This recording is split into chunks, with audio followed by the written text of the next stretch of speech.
नमस्कार प्यारे विद्यार्थियों, स्वागत है आप सभी का अपेक्स एग्री क्लासेस के डिजिटल प्लेटफॉर्म पर। मैं पीयूष सिंह आपका केमिस्ट्री टीचर लेकर के आया हूँ आपके लिए टारगेटेड बैच, जहां हम हिट करेंगे जेईटी, सीयूईटी, आईसीएआर और बीएचयू जैसे कॉम्पिटिटिव एग्जाम्स के ऊपर, है ना। और आज मैं लेकर के आया हूँ आपके लिए top conceptual class plus practice session. आज हम बात करेंगे हमारे जो भी एग्जाम के अंदर आने वाले मेन जो कंसेप्ट्स हैं, जिस पर आधारित प्रश्न हमारे प्रतियोगी परीक्षाओं के अंदर पूछे जाते हैं, उन सभी कंसेप्ट्स के बारे में। तो चलिए स्टार्ट करते हैं हम हमारी आज की क्लास। महत्वपूर्ण सूचना उन विद्यार्थियों के लिए जिन्होंने इस वर्ष 10वीं में बहुत ही अच्छे अंक ला करके अपनी 10वीं क्लास के अंदर अच्छा नाम किया है, उन बच्चों के लिए क्या है, हम एक लेकर के आए हैं अपेक्स एग्री स्कॉलरशिप प्रोग्राम। क्या है इस प्रोग्राम के तहत यहाँ हम देने वाले हैं जिन विद्यार्थियों ने 10वीं में 95% से अधिक अंक प्राप्त किए हैं, उन्हें हम देने वाले हैं 90% तक की छात्रवृत्ति।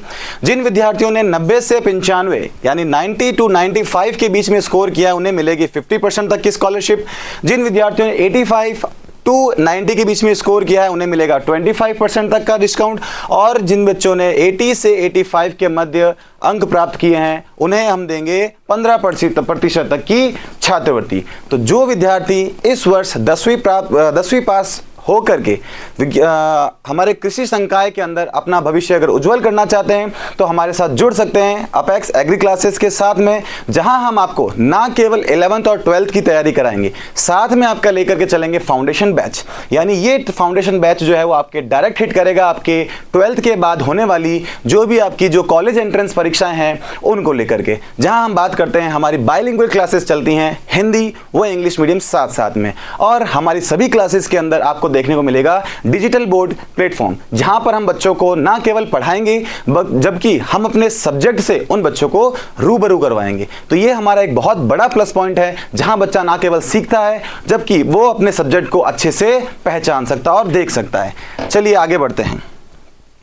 साथ ही एक प्रोग्राम हम लेकर के आए हैं उन विद्यार्थियों के लिए भी जिन्होंने इस वर्ष 12वीं कक्षा प्राप्त की है, उनके लिए हम लेकर के आए हैं क्या, एक स्कॉलरशिप प्रोग्राम, यानी long year batch, targeted batch ये होगा, जहां हम बात करेंगे जिन विद्यार्थियों ने 90 से अधिक स्कोर किया है, उन्हें हम 90%, 90 से 95 के मध्य होगा उन्हें हम 50%, और जिन विद्यार्थियों ने 12वीं में 85 to 90 के बीच में स्कोर किया है, उन्हें हम देंगे 25%, और जिन विद्यार्थियों ने 80% से अधिक अंक प्राप्त किए हैं 12वीं में, उन्हें हम देंगे 15% तक की छात्रवृत्ति। तो चलिए स्टार्ट करते हैं आज की क्लास।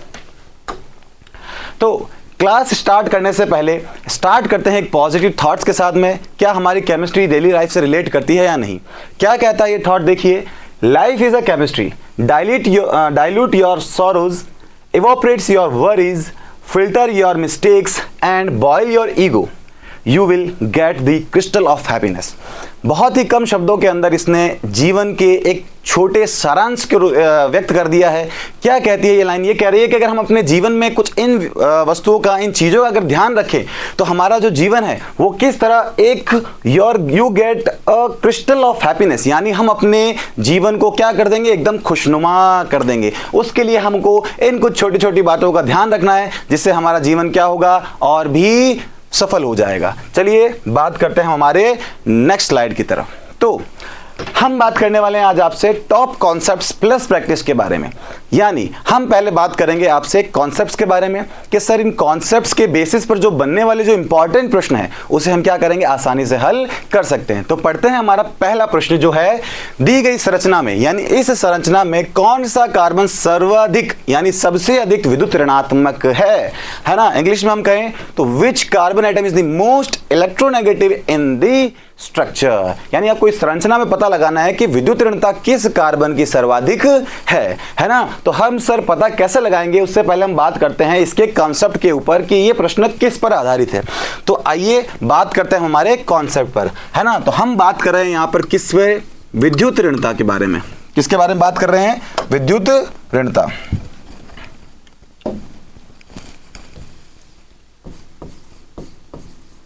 विद्युत ऋणता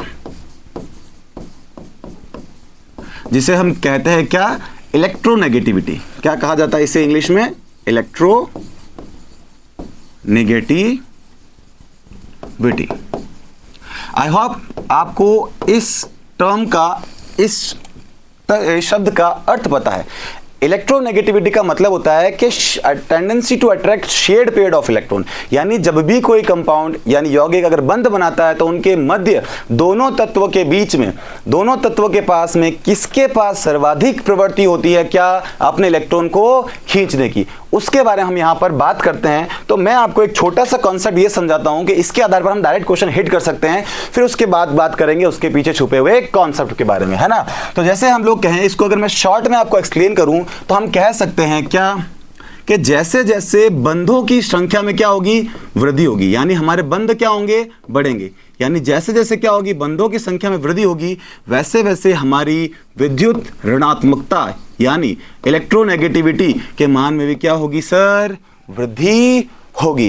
इंग्लिश में भी बता देते हैं आपको क्या कि जैसे जैसे आपके नंबर ऑफ बॉन्ड्स, आपको कुछ नहीं करना है, प्रश्न में सिर्फ बंधों की संख्याओं पर ध्यान रखना है क्या कि जैसे जैसे आपके बंध जो होंगे वो क्या होंगे, इंक्रीज होंगे यानी बढ़ेंगे, वैसे वैसे आपकी EN की मान में भी क्या होगी, वैल्यू में भी क्या होगी, वृद्धि होगी। यानी कोई भी प्रश्न देखिए तो आप देखिए कि सर्वाधिक आपको बंधों की संख्या किस में दिख रही है, उसकी जो विद्युत ऋणता का मान होगा वो हमारा क्या होगा, उसका सर्वाधिक होगा। सर कैसे, बताइए एक एग्जाम्पल के फॉर्म में। तो आप लोग देख सकते हैं क्या है ना, देखिए जैसे मैंने कहा अगर कोई भी कार्बन कार्बन सिंगल बंध से जुड़ा है, सिंगल बॉन्ड से जुड़ा है, तो उसके अंदर आपको विद्युत ऋणता जो देखने को मिलेगी वो 2.50 यानी 2.50 देखने को मिलेगी।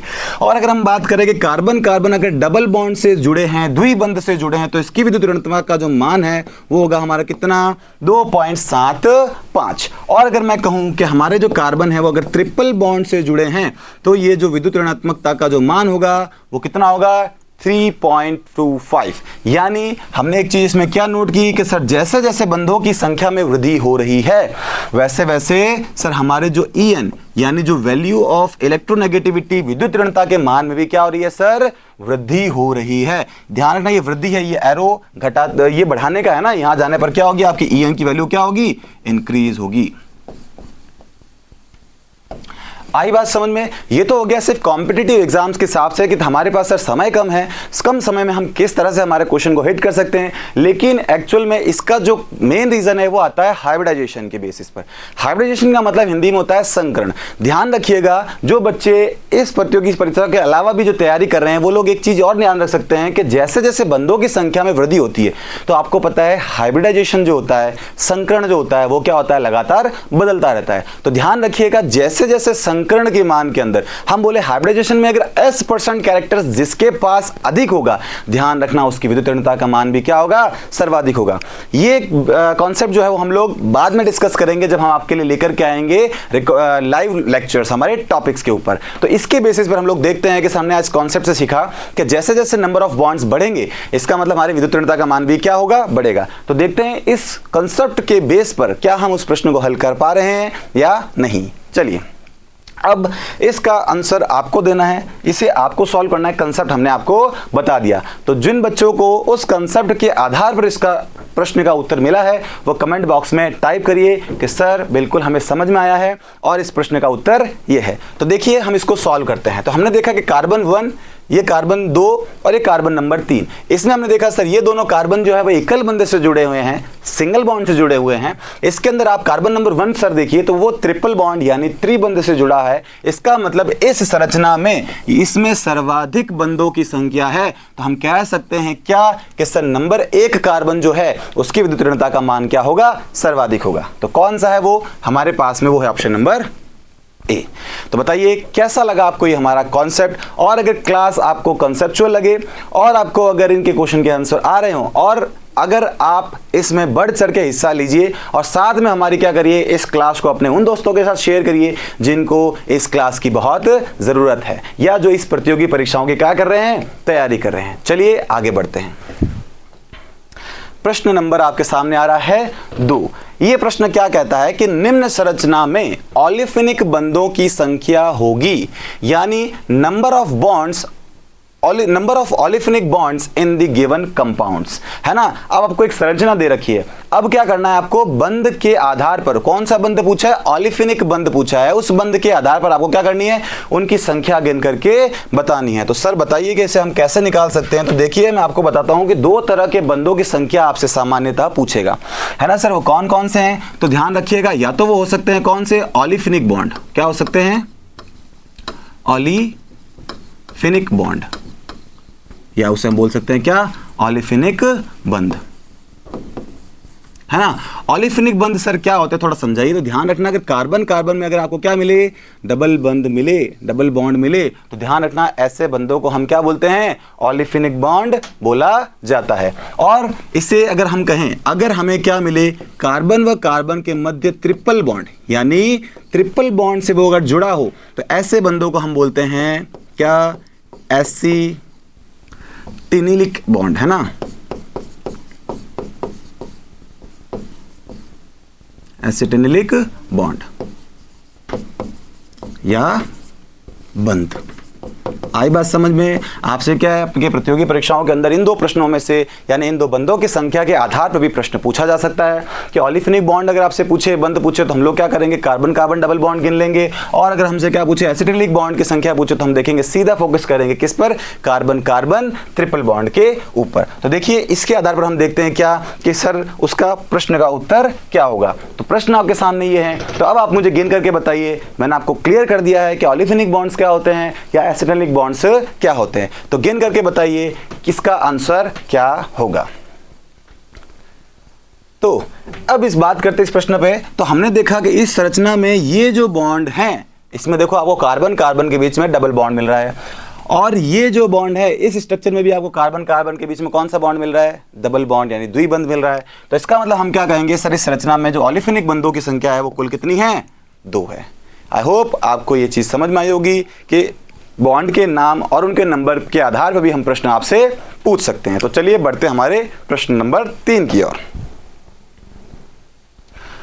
प्रश्न आपके सामने है, निम्न संरचना में एसिटिनिलिक बंधों की संख्या है। एसिटिनिलिक बॉन्ड्स के बारे में आपको बताना है, तो फटाफट गिनिए और बताइए कमेंट बॉक्स में कि सर इस प्रश्न का आंसर ये होगा। चलिए सॉल्व करते हैं हमारे पिछले कॉन्सेप्ट के आधार पर कि इसका उत्तर क्या होगा, है ना। तो इसके अंदर क्या लिखा हुआ है, जैसे हमने कहा था कि सर एसिटिनिलिक बॉन्ड्स कौन से होते हैं, जिसमें कार्बन कार्बन के बॉन्ड होते हैं, कौन से, ट्रिपल। तो देखिए गिनते हैं, ये कार्बन स्ट्रक्चर में मुझे क्या दिख रहा है, कार्बन और कार्बन के बीच में ट्रिपल बॉन्ड देखने को मिल रहा है ना। सर मुझे पीछे से मुझे आवाज आई, सर मुझे भी एक ट्रिपल बॉन्ड देखने को मिल रहा है। तो मैंने कहा हाथ थोड़ा सा संभल कर उठाइए, क्या कि ये ट्रिपल बॉन्ड तो है लेकिन कार्बन कार्बन के बीच में नहीं है ना। तो ध्यान रखना ये एसिटिनिलिक बॉन्ड के अंदर काउंट नहीं होगा। होगा कौन सा हमारा, सिर्फ ये भी नहीं होगा क्योंकि ये ऑक्सीजन डबल बॉन्ड से लिंक्ड है ना। तो हमारे जो बंधों की जो संख्या होगी वो होगी आपकी क्या, 1। तो ऑप्शन नंबर 3 जो होगा वो आप सभी का सही उत्तर होगा। चलिए बढ़ते हैं हमारी नेक्स्ट स्लाइड की तरफ। प्रश्न आपके सामने है कि पैराफिन का सामान्य सूत्र है, क्या है, general formula of paraffin. General formula का मतलब है कि अब कुछ प्रश्न क्या आएंगे, हम बात करेंगे हमारे नेक्स्ट क्वेश्चन की तरफ जो कि बेस्ड है जनरल फॉर्मूला पर। Sir general formula based question क्या होते हैं, तो ध्यान रखना चाहे आपका कोई भी एग्जाम हो, चाहे वो पैरामेडिकल का हो, चाहे वो आपके CUET का हो, चाहे वो आपके BHU का हो, कितने भी कॉम्पिटिटिव एग्जाम हो या इनके अलावा जहां केमिस्ट्री पूछी जाती है वहां इस टॉपिक के बेस्ड पर यानी इसके आधार पर आपको भिन्न भिन्न प्रकार के यानी अलग अलग तरह के क्या देखने को मिलेंगे, प्रश्न देखने को मिलेंगे। तो चलिए हम उसको एक अलग से स्लाइड के ऊपर लिख लेते हैं, अलग से पेज पे लिख लेते हैं और हमारे नोट के अंदर नोट्स में ऐड कर लेते हैं ताकि हम लोग उस प्रश्न को उस सूत्रों के आधार पर हमारे जितने भी प्रश्न बनेंगे उसे हम क्या कर सके, हल कर सके। तो चलिए बढ़ते हैं। तो हेडिंग लगाइए आप क्या, इंपॉर्टेंट फॉर्मूला। क्या हेडिंग लगाएंगे सर हम, इंपॉर्टेंट फॉर्मूला। फॉर्मूला मींस सूत्र, है ना, सूत्र। अब सूत्र, सर सूत्र से एक वर्ड याद आ रहा है हमें, क्या कि सर सूत्र आप बोल रहे हो वो तो रटने वाली बात हो गई, है ना। और सर सूत्र याद होते ही कहाँ हैं, है ना, क्योंकि हमको पता है कि जब भी हम एग्जाम देने जाते हैं और एग्जाम ही एक ऐसी जगह है जहां हमें हमारे किए हुए सारे पाप और पुण्य नजर आते हैं। पाप कौन से कि सर ने पढ़ाया था, लेकिन उस टाइम अगर हमने नोट्स में अगर वो ऐड कर लिया होता तो ये हमारा प्रश्न क्या हो जाता, सही होता। तो वो पाप हमें याद आ गया। और पुण्य भी हमको सारे याद आते हैं कि हाँ हमने कौन से पुण्य किए, लेकिन एग्जाम हॉल में सिर्फ एक ही चीज याद नहीं आती और वो होती है आपकी क्या, फॉर्मूले या सूत्र। तो ये फॉर्मूले जरूर है, लेकिन हम लोग इसको क्या करेंगे, एक टिप्स के हेल्प से, एक पर्टिकुलर स्टेप्स की हेल्प से हम लोग इसको क्या करेंगे, लर्न करेंगे, याद करेंगे, ताकि हम लोग क्या कर सकते हैं, सिर्फ एक फॉर्मूला की हेल्प से आप क्या कर सकते हो, सारे क्वेश्चन यानी सारे फॉर्मूले को क्या कर सकते हो, लर्न कर सकते हो। तो देखिए क्या हमारा जो पहला फॉर्मूला है ना, हम चलेंगे क्रम वाइज, लेकिन हम याद करेंगे पहले एक फॉर्मूला सबसे बेसिक, जो कि होता है कौन सा, एल्कीन का। कौन सा होता है, एल्कीन। हमारा जो फॉर्मूला है वो किसका है, एल्कीन। एल्कीन का जो जनरल फॉर्मूला है वो क्या होता है, तो वो होता है दोस्तों CnH2n।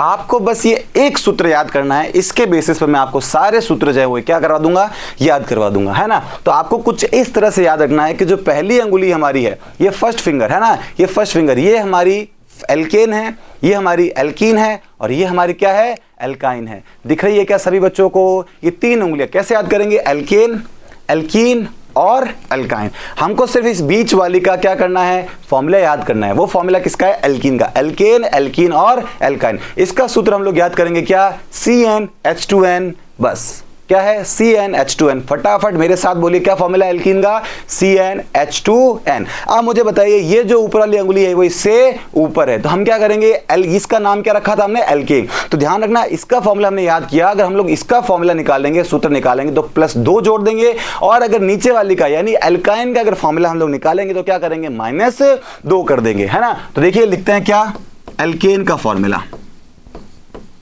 किसका, एल्केन। एल्केन का जो फॉर्मूला होता है वो क्या होता है, ये होता है हमारा क्या, हमने क्या कहा, ये इसके ऊपर आता है, यानी बोले तो CnH2n +2। यही फॉर्मूला था, सिर्फ +2 जोड़ दिया। और अभी सर आपने बताया कि अगर सर हम नीचे आएंगे तो क्या लिखेंगे, CnH2n -2। अगर हमने ये लिखा तो हमारा जो फॉर्मूला बन जाएगा वो किसका बन जाएगा, दैट इज योर अल्काइन। क्या होता है हमारा, एल्काइन का फॉर्मूला बन जाएगा क्या, CnH2n -2, है ना। अब फोर्थ फॉर्मूला हम लोग बनाएंगे किससे, एल्केन से। किससे बनाएंगे, एल्केन से। एल्केन से कैसे बनाएंगे, एक सिंपल सा हमको क्या करना है, एक सिंपल से अभिक्रिया याद करनी है क्या, कि सर अगर हम एल्केन क्या, एल्केन +O कर दें, तो ध्यान रखना सर एल्केन और O का मतलब क्या है, एल्केन का सामान्य सूत्र हमने जस्ट अभी पढ़ा कि होता है CnH2n +2, और अगर मैं इसमें एक ऑक्सीजन जोड़ दूं तो जो ये सामान्य सूत्र बनेगा वो आप याद रखिएगा, किसका बनेगा, अल्कोहल का बनेगा। किसका बनेगा, अल्कोहल। सर अल्कोहल क्या होता है, ये अल्कोहल वो नहीं है जो हम सोच रहे हैं, ये अल्कोहल वो है जो एक क्या है, फंक्शनल ग्रुप है। क्या है, फंक्शनल ग्रुप, है ना, अल्कोहल का, या आपका ये होगा किसका, ईथर का, है ना। अगर आपसे कोई पूछे कि ईथर या अल्कोहल का जो सामान्य सूत्र है वो क्या है, तो हम क्या कहेंगे सर, एल्केन +O। अब हम बात करते हैं किसके आधार पर, एल्कीन के आधार पर, है ना। एल्कीन के हम लोग क्या कर लेते हैं, पेन चेंज कर लेते हैं ताकि आपको इजीली विजिबल हो और आप लोग उसको सही से नोट कर सकें और उसको पहचान सकें। तो हम लोग क्या करेंगे सर, जैसे आपने एल्केन के लिए एक इक्वेशन बनाई वैसे ही हम किसके लिए बना देंगे, एल्कीन +O। तो ध्यान रखना एल्कीन +O, एल्कीन का फॉर्मूला क्या होता है, CnH2n, और अगर हम O लगा देते हैं तो ध्यान रखना जो ये फॉर्मूला बनेगा वो बनेगा आपका किसके, कार्बोनिल ग्रुप का। किसका बनेगा, कार्बोनिल ग्रुप। क्या होते हैं सर कार्बोनिल ग्रुप, तो ध्यान रखिएगा एल्डिहाइड या कीटोन, एल्डिहाइड या कीटोन। इसका अगर आपसे कोई सामान्य सूत्र पूछे तो हम क्या कहेंगे सर, एल्कीन का फॉर्मूला +1O, तो वो क्या देगा हमें, एल्डिहाइड या कीटोन। ध्यान रखिएगा। अब हम बात करते हैं हमारे छठे फॉर्मूले के बारे में। तो छठा फॉर्मूला हमारा फिर से एल्कीन से बनेगा, इसलिए हम इसको भी पेन रेड से ही लिख रहे हैं। क्या कि अगर एल्कीन में अगर ऑक्सीजन के मॉलिक्यूल 2 जोड़ दिए जाएं तो एल्कीन का सामान्य सूत्र वही CnH2n और O2। क्या है, CnH2nO2। अगर ये हमने एल्कीन में अगर O2 जोड़ दिया तो इस बार जो हमारा ये सूत्र बनेगा वो बनेगा आपका किसका, कार्बोक्सिलिक एसिड का। किसका, कार्बोक्सिलिक एसिड। सर क्या है? एक एसिड ग्रुप है जो कि क्या होता है, सबसे स्ट्रांग होता है ना। और किसका बनेगा सर? तो ये बन जाएगा आपका किसका? एस्टर का। किसका बनेगा? एस्टर का।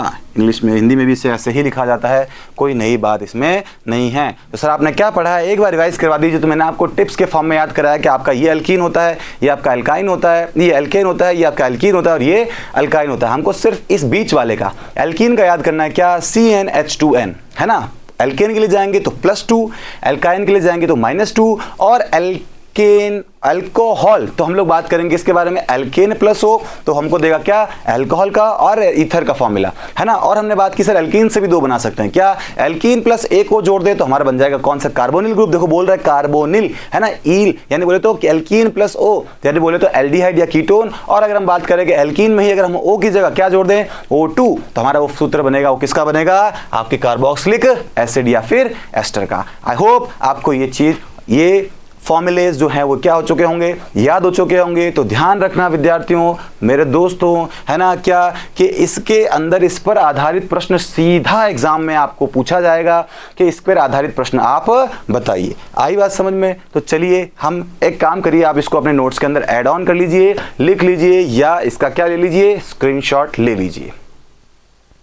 आई होप आपने इसका स्क्रीनशॉट ले लिया होगा और मेरे प्यारे विद्यार्थियों ने इसे नोट भी कर लिया होगा, क्योंकि हम क्या करते हैं सर, सिर्फ स्क्रीनशॉट लेते हैं, सेव करते हैं, देखते ही नहीं हैं, है ना। देखेंगे तो सर याद हो जाएगा और वो हमें क्या होता है, करना नहीं होता है ना।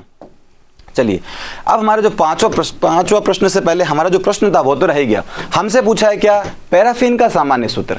पैराफिन, सर आपने पैराफिन तो बताया ही नहीं, बताया कुछ आया कुछ, यही तो होता है कि सर जो पढ़ाते हैं वो आता नहीं है और जो हम पढ़ते हैं वो आ जाता है ना। तो वो बात नहीं है, सिर्फ उसने इस प्रश्न को घुमाने की कोशिश की है। क्या? उसने आपसे पूछा है पैराफिन के बारे में। किसके बारे में पूछा है? पैराफिन। तो ध्यान रखिएगा, पैराफिन और कुछ नहीं है। क्या है? पैराफिन कुछ नहीं है, एल्केन को ही क्या बोला जाता है? पैराफिन कहा जाता है। किसे? That is your alkene. क्या बात है सर, नई बात पता चली आज, है ना। और क्या एक और वर्ड होता है क्या सर? कुछ और बिल्कुल होता है। तो क्या होता है वो देख लीजिए, है ना। क्या होता है? एक वर्ड होता है हमारा ओलिफिन। क्या होता है? ओलिफिन। सर ओलिफिन्स को किस नाम से पूछ सकता है? तो ओलिफिन्स को ध्यान रखना, हम लोग एल्कीन भी बोलते हैं। क्या बोलते हैं? एल्कीन। इसे भी नोट करके लिख लीजिएगा, प्रश्न को घुमाने का एक सिर्फ तरीका है और कुछ नहीं है। पूछा है उसने पैराफिन का सामान्य सूत्र, तो पैराफिन का सामान्य सूत्र क्या होता है? ये होता है आपका क्या? एल्केन। और एल्केन क्या होता है? CnH2n+2। आई बात समझ में? चलिए अब चलते हैं हमारे नेक्स्ट प्रश्न की ओर। तो अब आपके सामने आता है हमारा नया प्रश्न। क्या है? कौन सा सामान्य सूत्र एल्केनॉल सजातीय श्रेणी को प्रदर्शित करता है? यानी ये भी प्रश्न में आपसे एक सूत्र पूछने का, फॉर्मूला पूछने का ही तरीका है।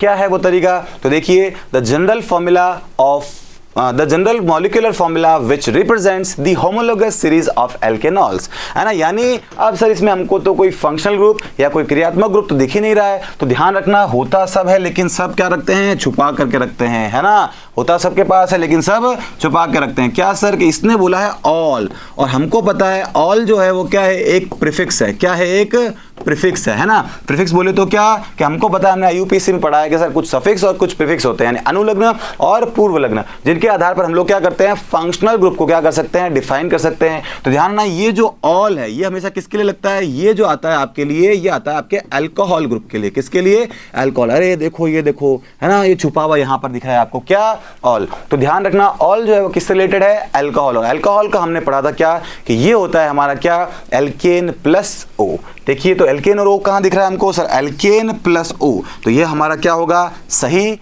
उत्तर होगा। आई होप आप सभी को यहां तक टॉपिक जो है वो एकदम क्रिस्टल एंड क्लियर होगा, है ना। तो चलिए बढ़ते हैं हमारे नेक्स्ट प्रश्न की ओर। तो इसका सही उत्तर जो है हम लोग क्या लगाएंगे? Option number 4। अब नया प्रश्न आपके सामने है क्या कि निम्न में से किस सजातीय का सामान्य सूत्र नहीं है? Which of the following homologous series has incorrect general formula, है ना। इनकरेक्ट जनरल फॉर्मूला पूछा है। तो ध्यान रखना, आपको इस पर ध्यान रखना है क्योंकि सर हम क्या करते हैं, जल्दबाजी बहुत करते हैं, हमें क्या करना है, जल्दी बाहर आना है ना। तो ध्यान रखना, एग्जाम से जल्दी बाहर नहीं आना है, सही करके बाहर आना है। तो सही कब करेंगे, जब हम प्रश्न को क्या करेंगे, सही से पढ़ेंगे, है ना। तो देखिए क्या लिखा है कि इसमें लिखा है कि सामान्य सूत्र नहीं है, और हम जल्दबाजी में क्या करते हैं कि प्रश्न को पूरा पढ़ते नहीं है, सिर्फ ये देखते हैं कि निम्न में से सजातीय सूत्र है, और पहला ही ऑप्शन देखो आपको फंसा करके गिराने वाला होता है क्या, कि बच्चा देखेगा और टिक करके आगे बढ़ जाएगा, और हम भी क्या करेंगे, उसके मार्क्स काट लेंगे। तो कैसे, उसने पहला ही फॉर्मूला लिखा है एल्काइन, और एल्काइन का सामान्य सूत्र देखो यही होता है। तो ये सिर्फ आपको एक कंफ्यूज करने का तरीका है। तो प्रश्न सही से पढ़ेंगे क्या, कि which of the following homologous series has incorrect formula, कौन सा सामान्य सूत्र नहीं है, तो हमें चेक करना है कि कौन सा मिसमैच है। तो हम देखेंगे क्या, एल्काइन, सर एल्काइन मतलब एल्कीन -2, बिल्कुल सही है ये सूत्र। दूसरा कौन सा है, एल्केनॉल, एल्कोहल। अब बताइए बच्चे, हम लोगों ने अभी जस्ट पढ़ा था क्या था एल्कोनॉल का फॉर्मूला, एल्केन प्लस ओ, है ना। तो देखिए ये रहा आपका एल्केन और ओ। थर्ड में क्या लिखा है, एल्केनेल। सर एल्केनेल क्या होता है, एल एल्डिहाइड। एल्डिहाइड में हमने क्या पढ़ा था, एल्कीन प्लस ओ। तो देखते हैं क्या हमको यहाँ एल्कीन दिख रहा है, नहीं सर एल्कीन की जगह तो कुछ और ही दिख रहा है। तो ये एल्कीन और ऑल वाला नहीं है। और ये तीसरा चौथा क्या लिखा है कि कार्बोक्सिलिक एसिड, है ना, कार्बोक्सिलिक एसिड मतलब अम्ल। इसमें हमने पढ़ा था एल्कीन प्लस O2, बिल्कुल सर। तो हमने क्या देखा कि जो सर तीसरा नंबर जो ऑप्शन है ये क्या हो रहा है, मिसमैच हो रहा है। इसका मतलब ये हमारा जो है वो सहजातीय नहीं है। तो सही जो उत्तर होगा इस प्रश्न का वो होगा आपका ऑप्शन नंबर 3। तो चलिए बढ़ते हैं हम हमारे नेक्स्ट प्रश्न की ओर। अब आपसे ये पूछा है कि एथेन में कार्बन कार्बन का होमोलिटिक फ्यूजन एक माध्यमिक देता है जिसमें कार्बन है। Homolytic fusion of carbon-carbon bond in ethane gave an intermediate N which carbon is। यानी आपसे यहां पर ये क्या पूछना चाहता है, आपसे पूछना चाहता है वो संकरण, बोले तो हाइब्रिडाइजेशन, है ना। और वो प्रश्न इसने सीधा नहीं पूछ करके थोड़ा सा घुमाया है।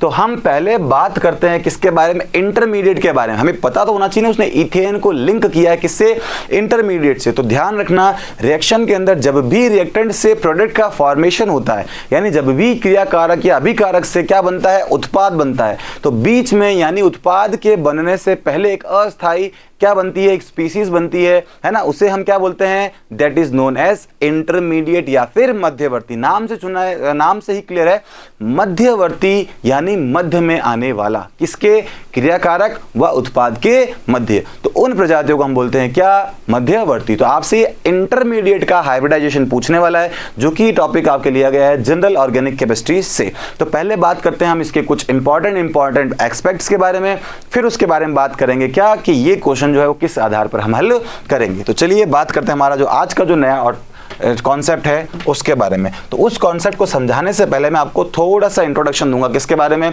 बंध विभाजन। किसके बारे में, बंध विभाजन, बोले तो इंग्लिश में बॉन्ड फ्यूजन। बॉन्ड फ्यूजन के बारे में हम लोग यहां बात करने वाले हैं। बंध विभाजन इंग्लिश में इसे कहा जाता है बॉन्ड फ्यूजन। बॉन्ड फ्यूजन भी आप कह सकते हैं, और हम इसे कह सकते हैं बॉन्ड क्लीवेज। कितने प्रकार का होता है सर, ये आपके होता है 2 प्रकार का। कितने प्रकार का होता है ये, 2 प्रकार का। कौन कौन सा, एक होता है समांश विखंडन। कौन सा होता है, समांश विखंडन या फिर विभाजन, है ना। एक होता है समांश और एक होता है विषमांगी विषमांगी विभाजन। यानी विभाजन इसमें क्या होगा, विषम होगा, बोले तो बराबर नहीं होगा, विभाजन। सर हिंदी में बता दिया है, आप इंग्लिश में भी बता दीजिए। तो इंग्लिश में बिल्कुल लिख लीजिए आप अपनी कॉपी में, क्या इसे बोलते हैं हम, क्या, होमोलिटिक फ्यूजन। क्या बोलते हैं, होमोलिटिक फ्यूजन। और इसे इंग्लिश में हम बोलते हैं क्या, that is your heterolytic fusion. क्या बोलते हैं इसे, हेट्रोलिटिक फ्यूजन। तो सर अब थोड़ा सा बता दीजिए कि दोनों चीजें होती ही क्या है। तो देखो नाम में ही छुपा है समांश विखंडन, समान विखंडन। होमो मीन्स होता है सेम, है ना। सेम कैसे, ध्यान रखना, जब भी बंध का विखंडन अगर वो समान रूप से हो तो हम उसे क्या कहेंगे, वो आपका कहलाएगा क्या, समांश विखंडन। जैसे मैं अगर आपको एग्जाम्पल लेकर के समझाऊं, क्या ले, हम अगर एक एग्जाम्पल लें, जैसे मैंने कहा कि आपके पास में कोई एक AB कंपाउंड है, क्या है, ए और बी। मैंने कहा इसके बीच में ये जो दिख रहा है आपको क्या है, बॉन्ड है। इसको क्या करिए, विभाजित करिए या इसको बॉन्ड को क्लीव करिए। तो इसका क्या तरीका हो सकता है कि सर या तो हम इसको जोर जबरदस्ती तोड़ दें या हम लोग इसको एक दूसरे की म्यूचुअल अंडरस्टैंडिंग से यानी इलेक्ट्रोनेगेटिविटी विद्युत ऋणता के आधार पर तोड़ें। यह हम बात कर रहे हैं किसके बारे में, यहां जो विखंडन होगा वो कैसा होगा, आपका समान रूप से होगा। कैसा होगा, समान रूप से, यानी हम इंग्लिश में कहें तो इक्वली होगा। कैसा होगा, इक्वली, यानी ये बॉन्ड जो होंगे वो आपके क्या होंगे, इक्वली क्लीव्ड होंगे, यानी ये उत्पाद के रूप में बनाएगा क्या। और आपको पता है जब भी बंधों का क्लीवेज या फिर विखंडन समान रूप से होता है तो जो उनके मध्य बंधित इलेक्ट्रॉन होते हैं, बॉन्डेड इलेक्ट्रॉन होते हैं, वो बराबर टूटते हैं, यानी एक इलेक्ट्रॉन मेरी तरफ और उसका उसकी तरफ, यानी ये अपना इलेक्ट्रॉन लेकर के ये साइड आ जाएगा और ये लेकर के अपना अलग हो जाएगा। और इस तरह की जो स्पीसीज आपको पता है अगर किसी भी अभिक्रिया के दौरान मिलती है तो उसे हम बोलते हैं क्या, मुक्त मूलक। क्या बोलते हैं, मुक्त मूलक। सर इंग्लिश में क्या बोलते हैं, इसे बोलते हैं हम क्या, फ्री रेडिकल। क्या बोलते हैं हम इसे, फ्री रेडिकल। इससे क्या कहा जाता है, इसके उत्पाद को कहा जाता है। और इसके अंदर किस तरह से विखंडन होता है तो देखिएगा, इसमें विखंडन कुछ इस तरह से होता है कि अगर आपको कोई भी कंपाउंड दे रखा है ए और बी, क्या दे रखा है, ए और बी, और यहां पर आपसे क्या करवा रहा है, बॉन्ड का क्लीवेज करवा रहा है, बॉन्ड फिजन करवा रहा है, बंध विखंडन करवा रहा है। तो यहां ध्यान रखना, यहां जो बंध विखंडन होता है, बॉन्ड फिजन होता है, वह समान नहीं होता। क्या नहीं होता सर, वह समान नहीं होता। तो सर वो कैसा होता है, तो ध्यान रखिएगा वो होता है हमारा असमान। कैसा होता है वो, असमान, यानी ये बॉन्डेड जो इलेक्ट्रॉन होते हैं वो कैसे होते हैं, आपके अनइक्वली क्लीव्ड होते हैं। कैसे,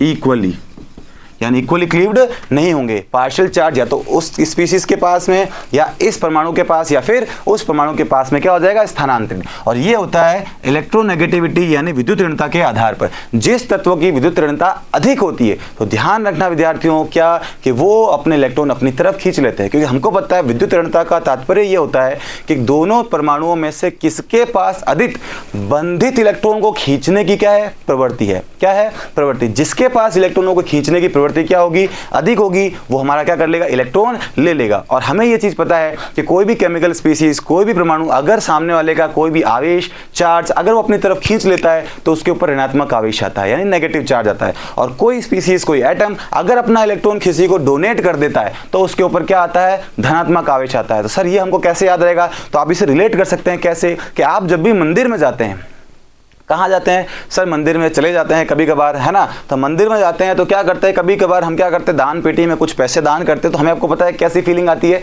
पॉजिटिव फीलिंग आती है ना। और मान लो अगर आप किसी से उधार लेते हो तो क्या आती है, आपको एकदम नेगेटिव फीलिंग आती है कि यार उसके पैसे उधार है, उसके पैसे मेरे ऊपर उधार है। तो वैसे ही कंसेप्ट हमारे इन परमाणुओं का और एटम्स का भी होता है। क्या होता है कि अगर मान लो वैसे ही अगर कोई परमाणु अगर अपना इलेक्ट्रॉन दे रहा है, डोनेट कर रहा है, अगर कोई एटम अपना इलेक्ट्रॉन डोनेट कर रहा है तो उसके ऊपर चार्ज क्या आएगा, पॉजिटिव, है ना। और अगर कोई परमाणु या इलेक्ट्रॉन, अगर कोई परमाणु या एटम अपना इलेक्ट्रॉन ले रहा है सामने वाले स्पीशीज का, तो उसके ऊपर जो चार्ज आएगा, आवेश आएगा, वो कैसा आएगा, नेगेटिव आएगा। ये बात सिर्फ रटने वाली नहीं है, इसके पीछे जो कॉन्सेप्ट छुपा हुआ है वो प्रोटॉन और इलेक्ट्रॉन के बीच के डिफरेंस का है। किसका है, प्रोटॉन और इलेक्ट्रॉन के बीच में डिफरेंस का। सर ये क्या चीज है, ये अंदर की बातें हैं। हम लोग अभी सिर्फ इतना ध्यान रखेंगे कि जिसकी विद्युत ऋणता अधिक होती है वो आवेश खींचेगा, मतलब उसके ऊपर इलेक्ट्रॉन आएगा, इलेक्ट्रॉन आएगा मतलब उसके ऊपर क्या होगी, ऋणात्मकता आएगी, है ना। तो मैंने अगर सपोज कहा, अगर आपको यहां पर एक केस दिया, उस केस में मैंने आपको कहा कि आप बच्चों मानकर चलो कि En की वैल्यू B की क्या है, अगर ज्यादा है इलेक्ट्रोनेगेटिविटी किससे, A से, यानी ये बहुत ताकतवर है। तो ताकतवर है तो सर क्या करेगा, इलेक्ट्रॉन खींच लेगा। ताकतवर इंसान क्या कर सकता है, सिर्फ सामने वाले का हक छीनने के अलावा कुछ भी नहीं कर सकता, है ना। तो ये क्या करेगा, इसका इलेक्ट्रॉन छीन लेगा। तो छीनने से बनेगा क्या, एक ऋणात्मक आवेश इस पर आएगा और इस पर बेचारे के पास में, ये गरीब इंसान, इसके पास आएगा क्या, धनात्मक। इससे हमें एक नई चीज और सीखने को मिली। बहुत ही महत्वपूर्ण प्रश्न है। हम केमिस्ट्री में बहुत सी चीजें पढ़ते हैं, आपको बार बार मुक्त मूलक, इंग्लिश में फ्री रेडिकल्स, आयन, धनायन, कैटायन आपको सुनने को मिलता है, लेकिन हम उसे रिलेट नहीं कर पाते। ध्यान रखना, जब भी बॉन्ड फ्यूजन हो, बॉन्ड का क्या हो, विखंडन हो, और अगर आपको क्या देखने को मिल रहा है, मुक्त मूलक देखने को मिल रहा है, तो समझ जाना कि उसमें कौन सा विखंडन हुआ होगा, समांश विखंडन। ये हम लोग आपके लिए, जब हम जो आपका टारगेटेड बैच होगा उसके अंदर जब आपके लिए क्लासेस लाएंगे तो इसका पूरा कंसेप्ट हम लोग वहां पर क्या करेंगे, सेपरेटली डिस्कस करेंगे। और हमें आपसे उम्मीद है कि आप हमें उस क्लास के अंदर जरूर ज्वाइन करेंगे। तो हाल फिलहाल के लिए हम इसे इतना ध्यान रखते हैं कि बंद विभाजन में क्या होता है, समांश के अंदर ये ध्यान रखना, उत्पाद के रूप में, किसके फॉर्म में, as a form of product. Product को हिंदी में क्या बोलते हैं, उत्पाद, है ना। तो ध्यान रखना, उत्पाद के फॉर्म में अगर आपसे कोई भी पूछे कि उत्पाद के रूप में समांश विखंडन में, ये भी प्रश्न इंपॉर्टेंट है, प्रश्न एग्जाम में सीधा आता है कि जब भी समांश विखंडन हो तो मध्यवर्ती के रूप में निर्माण होता है। ऑप्शन आ जाएगा, आयन आ सकता है, धनायन आ सकता है, ऋणायन आ सकता है और मुक्त मूलक आ सकता है। तो हमारा आंसर क्या होगा कि सर इसके अंदर हमेशा किसका निर्माण होता है, तो ध्यान रखना किसका, आयन का। यानी बोले तो हम लोग क्या बोलेंगे कि हमेशा फ्री मतलब होमोलिटिक क्लीवेज या फिर हमारा क्या हो, समांश विखंडन हो तो उत्पाद के रूप में सिर्फ किसका निर्माण होता है, मुक्त मूलक का। इंपॉर्टेंट लगा लीजिएगा, प्रश्न पूछा जाता है ना। और वैसे ही अगर आपसे पूछे कि हेटेरोलिटिक क्लीवेज यानी विषमांगी विभाजन के अंदर उत्पाद के रूप में किसका निर्माण होता है, तो हम क्या कहेंगे, आपको पता है ये जो है वो क्या है, आयन है। क्या है, आयन, है ना। तो इसमें आयन का निर्माण होता है, यदि ध्यान रखना। तो आपको अब समझ में आ गया होगा कि सर हमारा कॉन्सेप्ट कहां से लिया गया है, इन विभाजन बॉन्ड क्लीवेज के आधार पर लिया गया है। अब चलिए हम आते हैं हमारे प्रश्न की तरफ। उसने आपसे पूछा था कुछ इंटरमीडिएट, तो इंटरमीडिएट आपने समझ गए, है ना। हमने जो यहाँ बात की वो इंटरमीडिएट्स थे। ये सभी क्या होते हैं, इंटरमीडिएट या फिर मध्यवर्ती बनते हैं, है ना। ये भी हमारा क्या है, मध्यवर्ती है। तो अब हम बात करते हैं कुछ इंपॉर्टेंट, हम लोग क्या कर लेते हैं, इंटरमीडिएट्स के बारे में और उनके हाइब्रिडाइजेशन के बारे में लिख लेते हैं, ताकि क्या होगा, हम डायरेक्ट देख करके उस क्वेश्चन को क्या कर लेंगे, हेड कर लेंगे। तो लिख लीजिएगा कुछ इंपॉर्टेंट आपके जो इंटरमीडिएट्स है वो कौन कौन से हो सकते हैं। जैसे सपोज करो आपके पास हो सकता है CH3 फ्री रेडिकल, तो ध्यान रखना इसके पास जो हाइब्रिडाइजेशन होता है वो क्या होता है, sp2 होता है ना। और सपोज करिए आपके पास अगर कार्बोकैटायन है तो उसके पास जो हाइब्रिडाइजेशन होता है वो आपके पास होता है कौन सा, वो होता है आपका क्या, sp3। और अगर मैं कहूँ अगर आपके पास है क्या, कार्ब एनायन, तो आपका जो हाइब्रिडेशन होगा वो क्या होगा, वो होगा आपका है ना। इसके अंदर sp2 होता है, क्या होता है, दिस इज योर sp2 और इसमें होता है हमारा क्या, sp3, है ना। और इसके साथ में कुछ और इंपॉर्टेंट हम लोग लिख सकते हैं क्या, कार्बन हीरा। क्या है ये, एलोटॉप्स ऑफ कार्बन का भाग है। इसमें भी अगर आपसे कोई संकरण पूछे तो हम क्या कहेंगे कि सर इसमें जो संकरण होता है वो क्या होता है, ये भी हमारा होता है sp3। और अगर आपसे कोई पूछे कि सर ग्रेफाइट में क्या होता है, तो हम क्या कहेंगे सर, उसमें होता है हमारा sp2। ये आपका हो गया क्या, डायमंड, ये हो गया आपका ग्रेफाइट, ये हो गया हमारा क्या, ग्रेफाइट। इसको याद रखने का सिंपल सा तरीका है, हम जब हीरा लिखते हैं तो आपको पता है कुछ ऐसे बनाते हैं, तो इसको रिलेट करिए, देखो 3 टाइप कुछ दिख रहा है, किस तरह का दिख रहा है, कुछ 3 की तरह। तो हमारा जो हाइब्रिडाइजेशन होगा वो क्या हो जाएगा, sp3। और ग्रेफाइट के अंदर आप इसको देखिए ये 2, इसको रिलेट करेंगे किससे, 2 से, तो इसका जो हमारा जो हाइब्रिडाइजेशन होगा वो कौन सा होगा, sp2। तो ध्यान ना, ये कुछ हमारे क्या थे, इंपॉर्टेंट इंटरमीडिएट्स थे जिनका हाइब्रिडाइजेशन डायरेक्ट प्रश्न हमारे प्रश्न एग्जाम्स के अंदर आता है। तो देखिए और इसे नोट कर लीजिए, स्क्रीनशॉट ले लीजिए और अपने नोट्स के अंदर इसको ऐड कर लीजिए, ताकि जब भी प्रश्न इसके ऊपर आधारित आए तो हम उसे क्या कर सकें, हल कर सके। तो चलिए बढ़ते हैं हमारे प्रश्न की तरफ। प्रश्न क्या था, उसने कहा इथेन में, सर इथेन क्या होता है, हमको पता है कि सर हमारा इथेन जो होता है वो होता है CH3 और CH3, है ना। कैसे, ये C, ये आपका CH3, ये हमारा क्या होता है सर, एथेन होता है ना। This is your our ethane, है ना।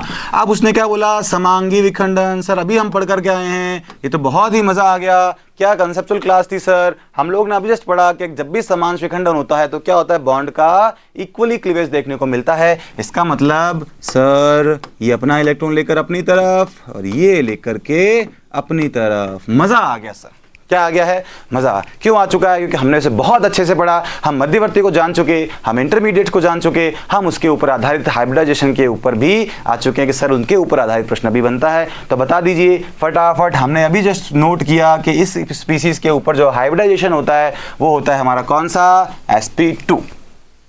कौन सा होता है, sp2। तो चलिए बढ़ते हैं हमारे नेक्स्ट प्रश्न की ओर। नोट कर लिया होगा आप लोगों ने, आई थिंक, ये है ना। चलते हैं, अब आता है हमारे सामने एथिलीन में बंद होते हैं। एथिलीन possesses, मतलब इसके पास में क्या है, आपसे पूछ रहा है वो नंबर ऑफ सिग्मा बॉन्ड और पाई बॉन्ड्स, है ना। तो मैं आपको यहां समझाता हूं कि इसके पीछे का जो छुपा हुआ कंसेप्ट है वो क्या है। तो ध्यान रखना, बंध जो होते हैं वो सामान्यतः दो तरह के आपको देखने को मिलेंगे। ये हम पढ़ेंगे कब, जब हम लोग क्या लेंगे, अपने कंसेप्चुअल क्लासेस लेंगे, आपके लिए लेकर के आएंगे, है ना। तो वहाँ हम लोग देखेंगे कि क्या कि सर जो बंध होते हैं वो सामान्यतः दो तरह के देखने को मिल सकते हैं। सर कौन कौन से? एक ध्यान रखना, आपके पास में कौन सा होगा, एक आपको देखने को मिल सकता है सिग्मा बंध। कौन सा बंध? सिग्मा, है ना। कौन सा देखने को मिल सकता है? वो हमारा बंध जो है वो हमारा होगा क्या, सिग्मा बॉन्ड। और दूसरा हमने नाम सुना होगा क्या, पाई बंध। इसे इंग्लिश में भी हम क्या बोलते हैं, sigma bond, and this is your pi bond. Sir represent कैसे करते हैं? तो ध्यान रखना, इसको इससे और इसको इससे। आपने पढ़ा होगा जब भी ओवरलैपिंग ऑफ ऑर्बिटल्स होता है ना, तब हम लोग इस तरह के बॉन्ड्स को देखते हैं कि सामान्यतः अतिव्यापन से क्या बनते हैं, बंधों का निर्माण होता है। तो सर बंध कैसे होते हैं और हम उसको कैसे निकाल सकते हैं? तो आते हैं हमारे कंसेप्ट की ओर। कैसे निकालते हैं? तो आप एक तरफ लिख लीजिएगा यहाँ पर क्या, बंध। क्या लिख लेंगे हम लोग सर यहाँ, बंध, या बोले तो बॉन्ड। और एक तरफ लिख लेंगे क्या, सिग्मा या पाई बॉन्ड के नंबर, या फिर सिग्मा या पाई बॉन्ड की संख्या। सिग्मा और पाई बॉन्ड के नंबर से आप इसके यहां पर क्या कर सकते हैं, ऐड कर सकते हैं। और इसको हम लोग क्या कर लेंगे सर, क्लासिफाई कर लेंगे। क्या कर लेंगे, क्लासिफाई। क्लासिफाई मतलब सेपरेट कर लेंगे और हम लोग इसको सारणी के रूप में लिख लेंगे, ताकि हमको क्या हो जाएगा, जल्दी जल्दी समझ में आ जाएगा। तो चलिए बात करते हैं कि इसके अंदर कौन सा बॉन्ड होता है ना। तो सपोज करो कि किसी भी स्पीसीज के अंदर अगर कार्बन कार्बन के मध्य सिंगल बॉन्ड हो, या कार्बन हाइड्रोजन के बॉन्ड में अगर मतलब उनके बीच में अगर सिंगल बॉन्ड या फिर एकल बॉन्ड हो, तो हम लोग क्या बोलेंगे कि उसके मध्य सिर्फ एक सिग्मा बॉन्ड होता है। कितना, एक। और इसको गिनेंगे कैसे, इस तरह से उसके ऊपर उसको प्रदर्शित कर देंगे, गिनने में आसानी होगी। दूसरा सर क्या, कि अगर कभी भी किन्हीं की दो के बीच में, दो परमाणु या दो परमाणुओं के बीच में क्या हो, डबल बंध हो, तो ध्यान रखना हमेशा उसके अंदर एक सिग्मा व एक पाई बंध होता है। क्या होता है, एक सिग्मा व एक पाई बंध। और अगर मैंने कहा कि अगर कार्बन कार्बन के बीच में ट्रिपल बॉन्ड हो, या दो परमाणुओं के बीच में अगर ट्रिपल बंध हो, ट्रिपल बॉन्ड हो, त्रिबंध हो, तो उसके अंदर क्या होगा, आपको एक सिग्मा व दो पाई बंध देखने को मिलेंगे। इनको कैसे काउंट करेंगे, जब भी आपको बॉन्ड्स दिखे तो एक तरफ सिग्मा, एक तरफ पाई लिखेंगे, एक तरफ सिग्मा और दूसरी तरफ दो पाई।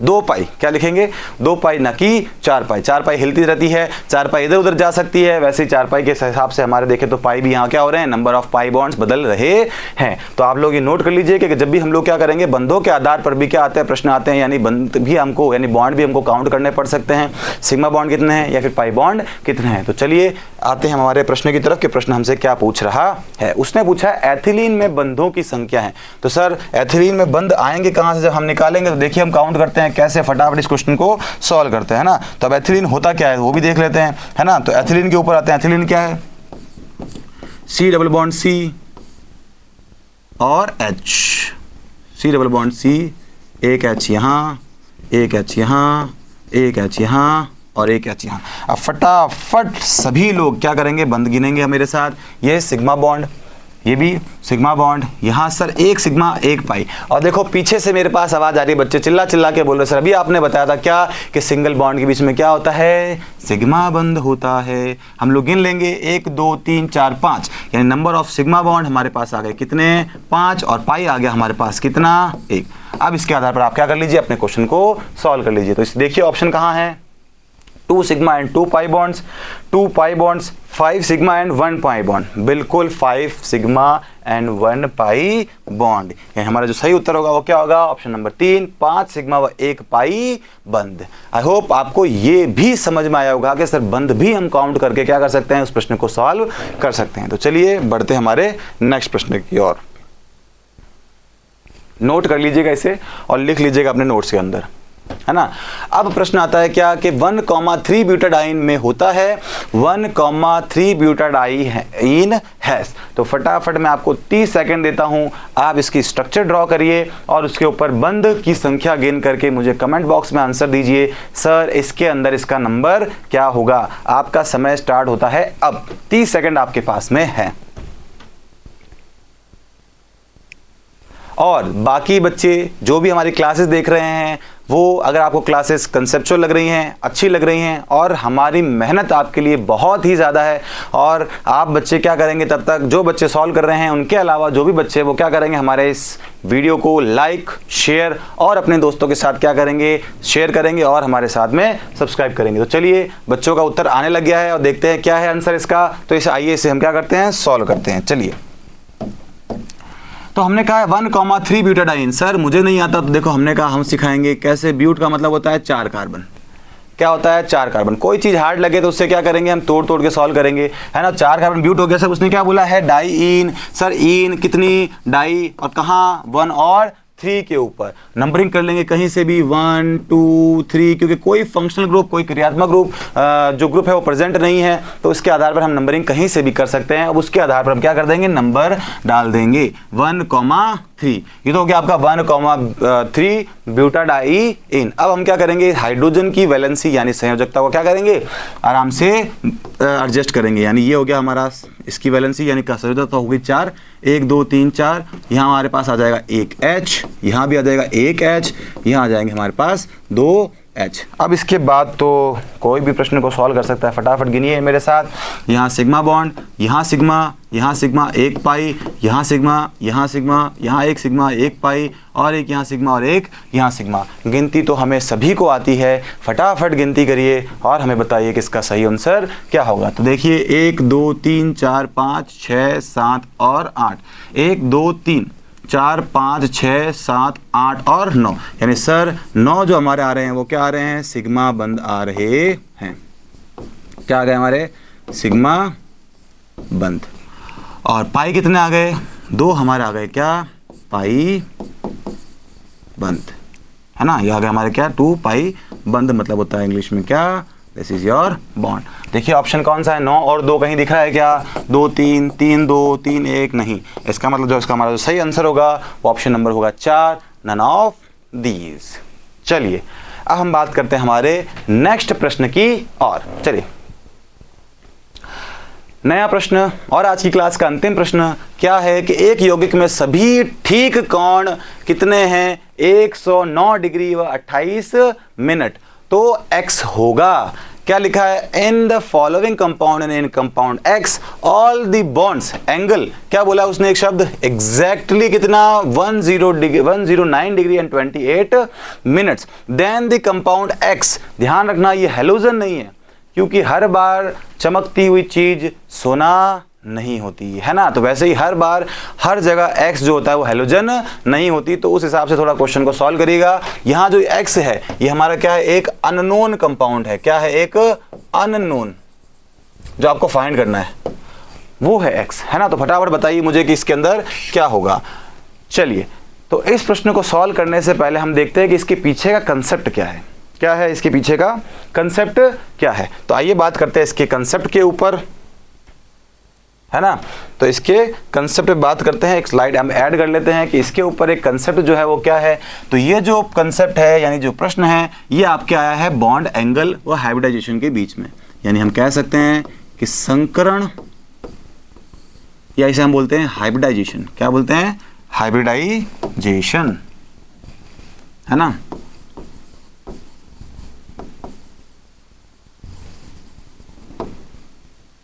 चलिए हिंदी में ही लिख लेते हैं, है ना। हाइब्रिडाइजेशन और बंध कोण।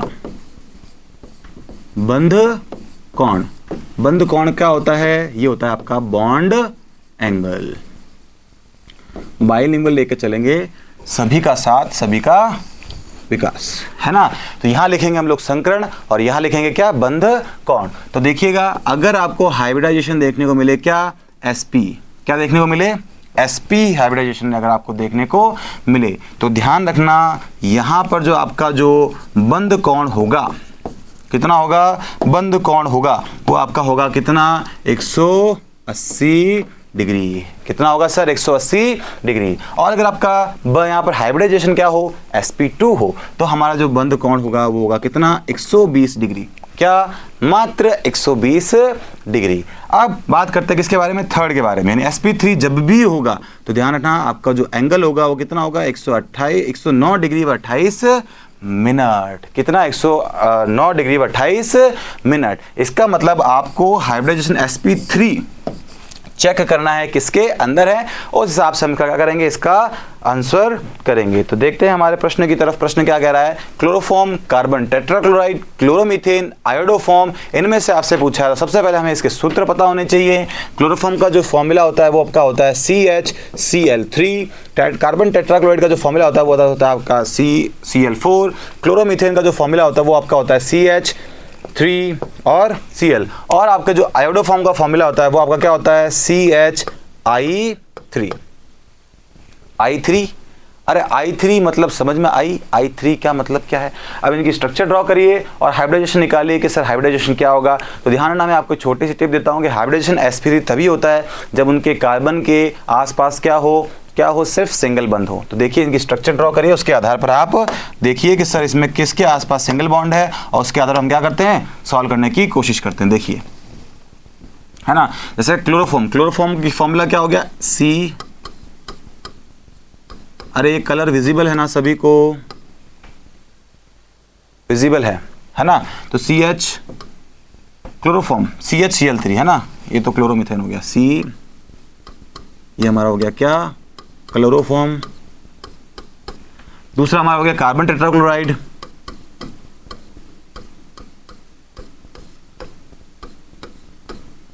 है ना। अब तीसरा हमारा क्या हो गया? क्लोरोमीथेन, है ना, क्लोरोमीथेन।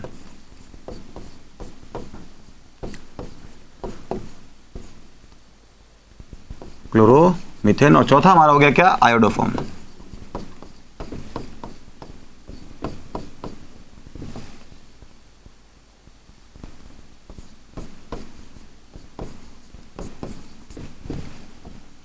ये हो गया हमारा क्या? आयोडोफॉर्म।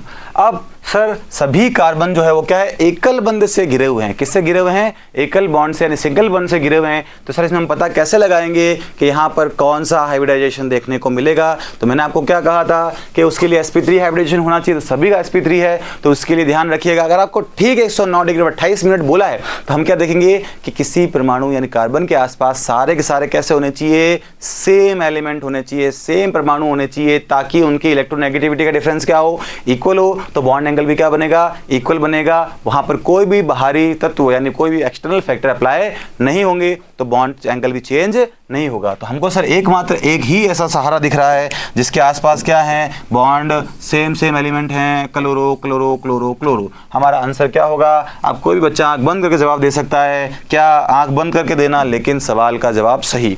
तो वो क्या होगा हमारा? That is your carbon tetrachloride. I hope आपको ये प्रश्न भी समझ में आया होगा कि इसके पीछे का कंसेप्ट क्या था।